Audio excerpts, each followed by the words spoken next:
para ser uma das 5 nações mais poderosas do mundo nos próximos 30 anos, nós precisamos fazer as nossas cidades funcionarem.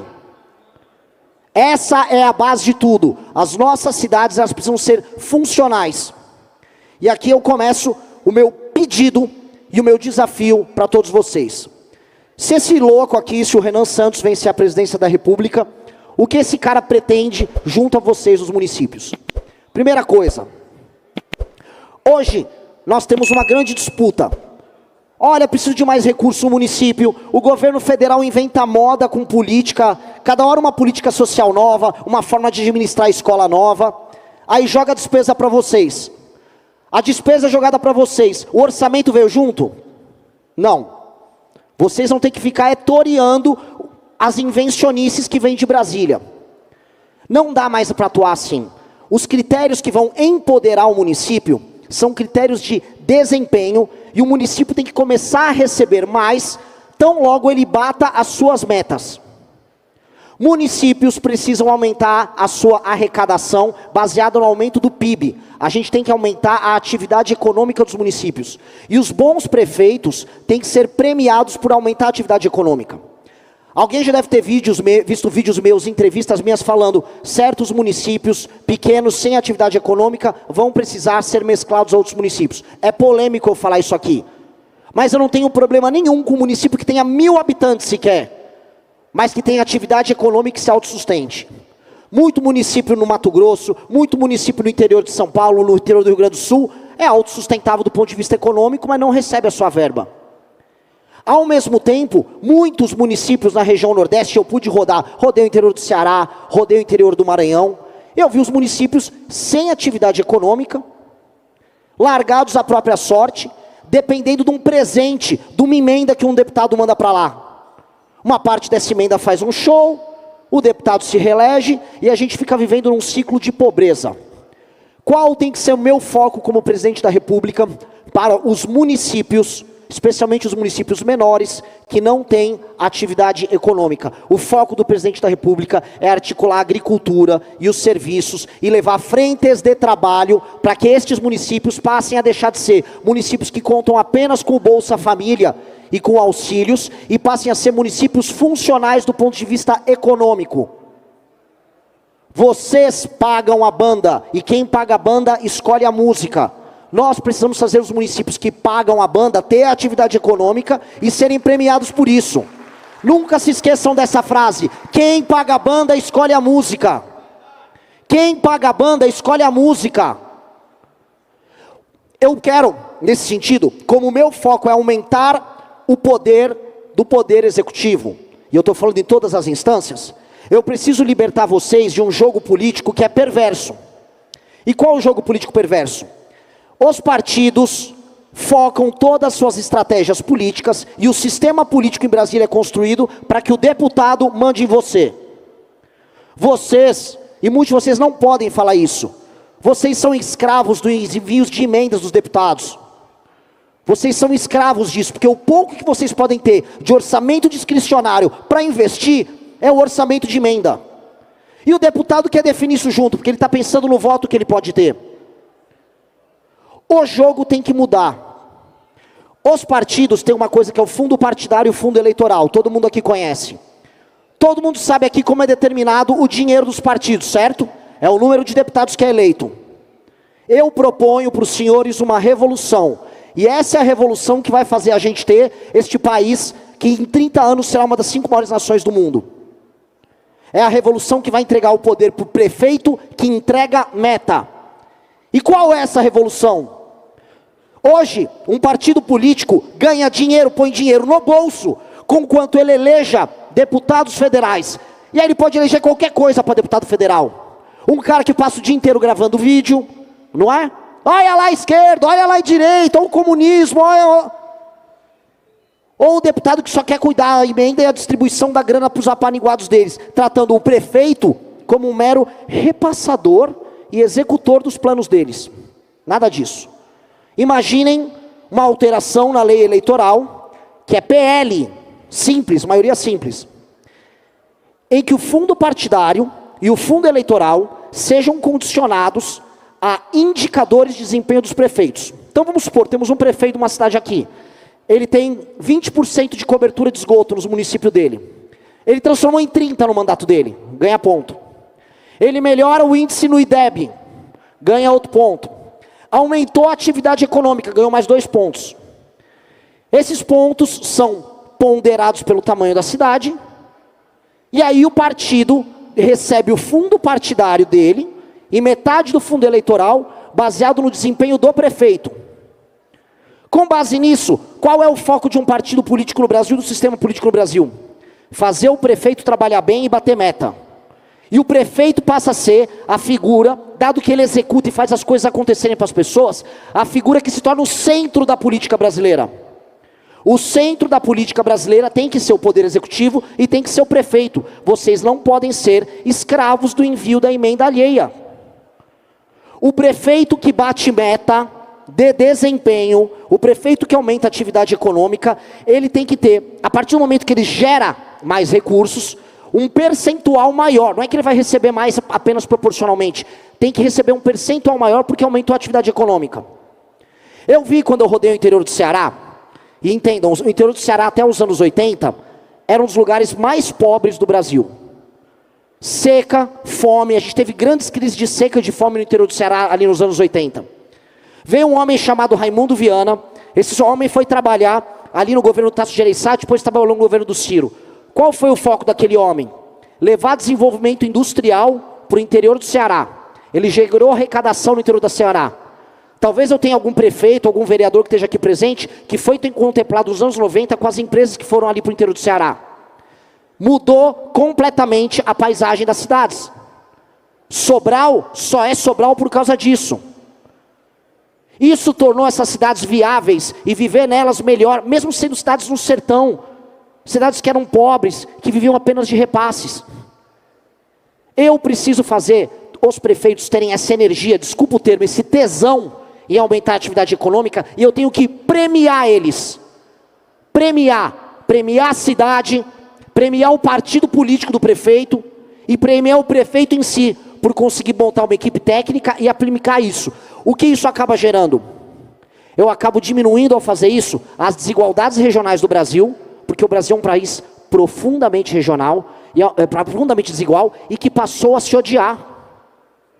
Hoje, uma parte da população do meu estado, São Paulo, uma parte da população do Sul, acaba se ressentindo com, vai mais verba para o Norte, vai mais verba para o Nordeste. Eu gravo vídeos falando disso o tempo todo. Só que, veja só a situação. O governo não é amigo do aumento da atividade produtiva no Nordeste. Imposto só aumenta. Quando a gente vai falar de questões previdenciárias que acabam incidindo para vocês, o governo não mexe no problema. O governo só joga bucha. E aí o que ele acaba tendo no final do dia? A população mais pobre, completamente dependente de programas federais, e aí o presidente da república vai falar assim para vocês, mas eu vou precisar ficar com toda a grana, porque para pagar a aposentadoria, para pegar o BPC e para pagar o Bolsa Família, isso dá quase 50% da minha despesa primária. Logo eu vou ter que cobrar o imposto, né, e sei lá, vocês que se virem. Não dá para ser assim. Não dá para ser assim. Não pode ser assim. Um país sério, que tem cidades sérias, e um país que é funcional, as cidades são funcionais. Se a cidade não é funcional, o país é doente. As nossas cidades estão cada vez menos funcionais. Tem muitas cidades que você pega o carro e roda o Brasil, e você percebe que são ficções jurídicas. Elas recebem um orçamento, mas não tem atividade econômica, ficam dependentes um dia de aparecer ali um deputado que vai mandar uma emenda, e aí quando olha para o governo federal, ele está falando de coisas distantes, vivendo um mundo à parte. Nós temos que sair do mundo à parte. Quando eu olho e converso com os prefeitos do centro-sul do Brasil, eles querem a infraestrutura e o recurso para continuar tocando a vida deles, porque a boa parte das cidades do centro-sul do Brasil já tem atividade econômica condizente, não importa o tamanho dela. Meu trato com elas tem que ser outro. Eu tenho que terminar de deixar as cidades do centro-sul do Brasil se desenvolverem. Agora, os irmãos do Norte e do Nordeste, o governo federal vai ter que atuar para, na marra, enfrentando oligarquias políticas, fazer os municípios se desenvolverem. Vamos levar o agro desenvolvido, vamos levar a frente de trabalho, vamos fazer zona econômica especial nos municípios do interior do Nordeste, para a gente instalar fábricas, vamos fazer um acordo com os Estados Unidos, que está querendo as nossas terras raras, e vamos fazer fábrica para produzir, vamos gerar emprego lá, vamos gerar receita lá, vamos começar a tratar o que eu chamo de o Nordeste enquanto solução, a região Norte enquanto solução. E aí a gente resolve os desequilíbrios. Mas o modelo de nação que nós temos, infelizmente, ainda não é esse. O modelo de nação que nós temos é uma nação que está disfuncional. Ela não está conseguindo entregar para as pessoas o que as pessoas querem. E hoje, o número de pessoas se formalizando no mercado de trabalho diminui. Está vindo, meus amigos, vocês precisam entender, uma revolução que vai mudar tudo para vocês nos próximos 15 anos. Tudo. O que vocês conhecem como administração pública nos próximos 15 anos vai mudar completamente. A inteligência artificial vai ter um efeito positivo e um efeito negativo. O efeito positivo, todos os serviços públicos vão melhorar muito. Muito. A gente vai criar um prontuário único para colocar no SUS, em que as pessoas, todos os exames que ela fez, todas as idas à UBS, toda vez que ela foi numa policlínica, tudo aquilo vai estar registrado. Isso vai facilitar até você prever os estoques de remédios que vão precisar estar ali numa UBS, você vai prever a evolução de uma doença com uma pessoa, e aí você vai poder tomar medidas para evitar que ela desenvolva, por exemplo, uma diabetes, uma doença crônica, um câncer de mama. Isso vai melhorar muito o atendimento, e as pessoas vão perceber. Essa revolução já começou a acontecer em vários países. El Salvador, as pessoas hoje têm praticamente um SUS no celular. Ela é atendida na hora quando ela precisa fazer um exame. Ela tem teleatendimento ali pelo celular. Ela sabe quando o remédio está chegando na casa dela. Ela consegue programar os exames. Tudo. Essa revolução vai acontecer no Brasil. E essa revolução é boa para vocês. Agora tem o lado ruim dessa revolução, que pouca gente está falando. Todo mundo está com medo de falar do outro lado. É que boa parte dos empregos vão desaparecer. Os empregos como nós conhecemos vão desaparecer. E se nós não fizermos uma reforma muito grande, econômica no Brasil, mesmo os municípios que têm atividade econômica poderão padecer. Eu, como presidente da República, terei uma missão muito clara. Eu tenho que aproveitar a dádiva que foi dada por Deus aqui nesse país, que é a existência agora dessas terras raras e da energia, e entregar para o Norte e Nordeste, que são, assim, privilegiados do ponto de vista do sol, data centers e toda uma cadeia produtiva ligada a essa tecnologia que envolve até a inteligência artificial, ou seja, usar a energia renovável que nós temos lá e a proximidade com o cabeamento, os fios que vão para os Estados Unidos e que vão nos conectar com a Ásia e com o mundo para criar esses data centers ali e criar os empregos de qualidade que não vão desaparecer. E para quem é do Centro-Sul, de maneira bem clara, estou falando em grande PIB, as terras raras. Não que não tenha terra rara a ser explorada, por exemplo, no Ceará. Não que a gente não tenha um fosfato para buscar na região Norte e na região Nordeste. Tem. Mas tem duas cadeias multibilionárias que vão poder gerar arrecadação, emprego de alta qualidade e melhora de vida nas cidades. Alguém está falando disso da maneira séria como precisa ser dita agora? Alguns pré-candidatos estão falando disso? Ninguém está falando disso. Estão só brigando um com o outro. A revolução que vai aumentar o PIB nos seus municípios é uma revolução que vai fazer com que o Brasil seja não apenas a fazenda do mundo, a Amazônia e o pulmão do mundo, não. Nós seremos a base de energia, a base de dados e a base que vai fazer os componentes de toda a industrialização mundial do século XX. A gente só tem que escolher se a gente fornece a matéria-prima ou se a gente faz a cadeia. Se a gente fica com isso, vocês não têm ideia do tamanho da arrecadação, vocês não têm ideia do tamanho do dinheiro e da geração de classe média que a gente vai ter. Alguém conhece o avião de guerra mais poderoso do mundo, o F-35? O F-35 é um avião americano, é a base do sistema de defesa e ataque americano. Vai 0,5 tonelada de terra rara dentro daquilo lá.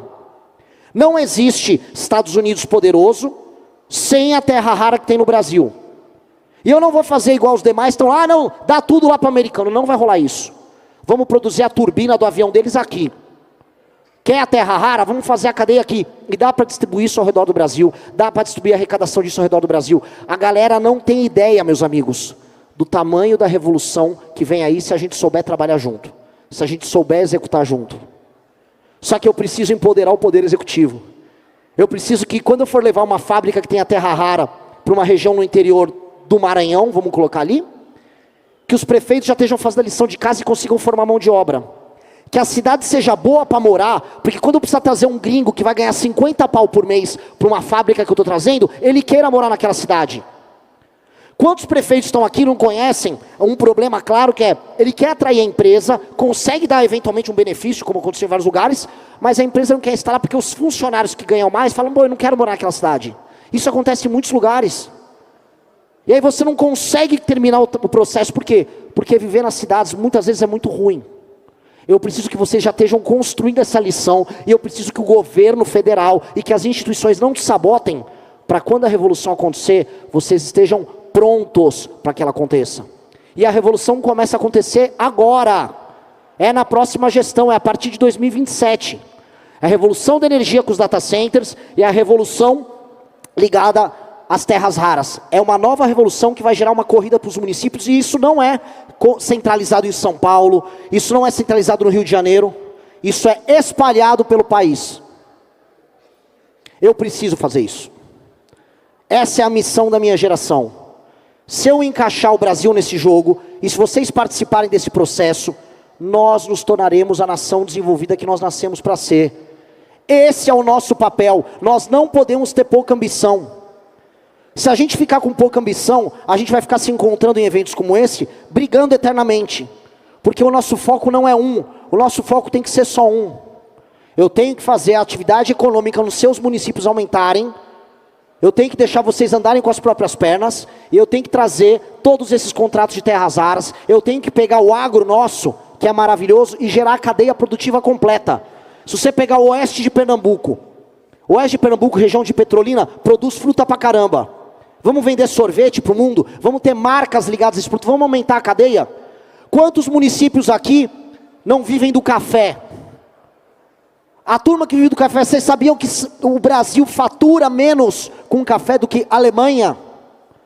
A Nespresso, Suíça, leva faturamento muito maior do que nós que produzimos o café. Vamos escalar isso. Vocês sabem um efeito para as cidades, se a gente escala as cadeias? É colossal. É colossal. Só que a gente não está lutando para fazer isso. O Estado quer jogar obrigações para fazer populismo para cima de vocês, e vocês vêm com o pires na mão falando, preciso de mais dinheiro. Não estou aguentando, engargalou. Eu não posso ficar nessa briga. A revolução que nós fazemos é uma revolução de pessoas responsáveis.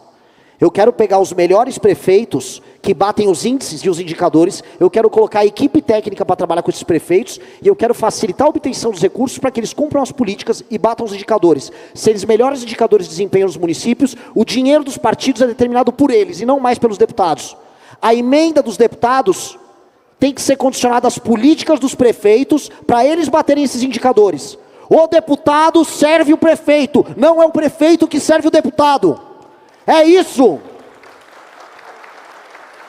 É o deputado que vai servir o prefeito. Essa é a regra que nós temos que ter. Nós temos que ter um país que faça sentido. Hoje, eu volto a repetir, eu coloco isso como provocação, boa parte dos municípios não fazem sentido. Boa parte dos municípios, você anda ao redor do Brasil, você não vê um caminhão passar que está sem atividade econômica. E o governo não olha em nada, o governo federal, em como ajudar a gerar. E é olhar pela agricultura, é olhar para a infraestrutura, são coisas simples que você detona revoluções. Coisas simples para detonar revoluções. E o meu desafio que eu estou construindo, montei um partido político, e eu estou propondo uma candidatura que muita gente fala, essa candidatura é do Renan, que ele é antissistema. Eu não sou antissistema. Eu não estou aqui para derrubar tudo. Eu estou aqui para erguer. Eu vou falar, minha única missão não é, eu quero acabar com o PT. Não, eu quero acabar com os Bolsonaro. Eu quero acabar com o Xandão. Não. Eu tenho 30 anos para o Brasil ser uma das 5 maiores nações do mundo. Se nós não formos isso, vocês nunca mais vão se encontrar num evento como esses. Porque provavelmente o Brasil será dividido em 2 pelas potências do mundo. Vocês não têm ideia de quanto o mundo vai cobiçar o Brasil nos próximos anos. E o Brasil não tem capacidade para se defender. Se vocês quiserem um dia se reencontrar num evento como esse, daqui 30 anos, nós precisamos cumprir essas metas juntos. E o coração de vocês tem que estar preenchido com uma meta que é maior do que o projeto político que você tem no teu município. Que é maior do que a ideia de que você vai se perpetuar, vai eleger pessoas. Não. Cada município é uma célula, parte de um todo maior, que só vai sobreviver se ele for muito poderoso. A nossa existência depende única e exclusivamente, como nação, estou falando aqui, da gente conseguir tocar esse propósito juntos.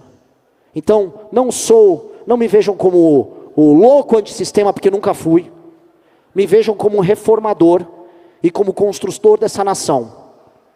Esse é o papel da minha geração. É por isso que boa parte dos filhos e netos de vocês que estão aqui presentes já declararam voto na minha pré-candidatura.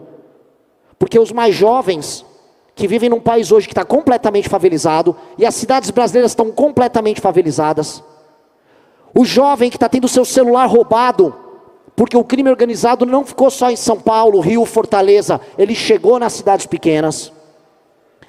Esse jovem que não teve uma educação de qualidade quando comparado com o resto do mundo, esse jovem cansou.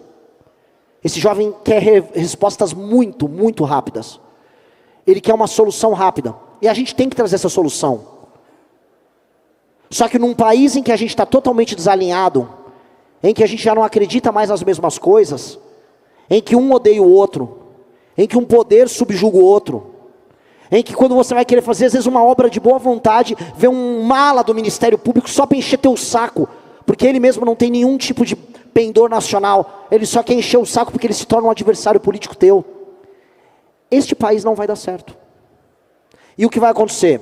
Nações mais pobres do que a nossa, e eu estou falando do Vietnã, vocês conhecem o Vietnã, certo? Da guerra do Vietnã, país comunista, país paupérrimo.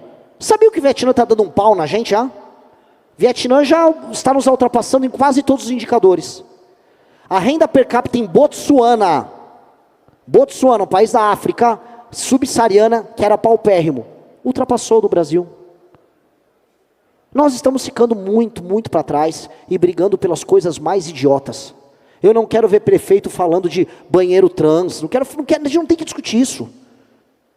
Eu quero que vocês batam os índices de desempenho nas escolas de você. Você pega, olha, eu peguei meu município, 20% à base da média nacional no desempenho das minhas escolas.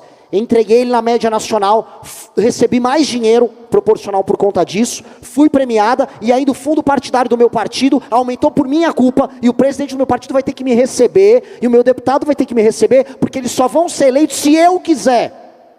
Esse é o Brasil que eu quero. Esse é o Brasil que eu quero. É simples assim. Só que, como diz o Homem-Aranha, né? Com grandes poderes, vem grandes responsabilidades. Prefeito que não trabalha para bater meta, o prefeito que não liga, o prefeito que só quer receber o repasse, faz um show de um artista famoso e só compra o voto para a reeleição, como muitos prefeitos fazem isso no Brasil, fica inelegível. Tem que ter o compromisso, que se vocês são os protagonistas, vocês têm a responsabilidade.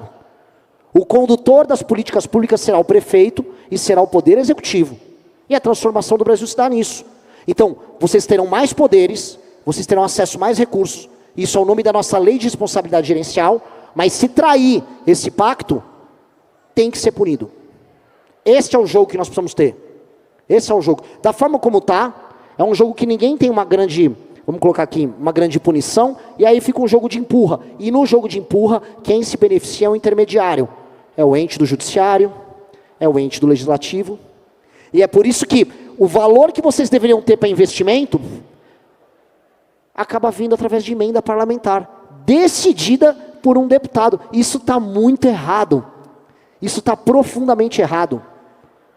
Teve concorrentes que vieram aqui e falaram, não, tem que ter emenda, mais emenda. Legal, bonito falar isso. Não funciona e não vai dar certo.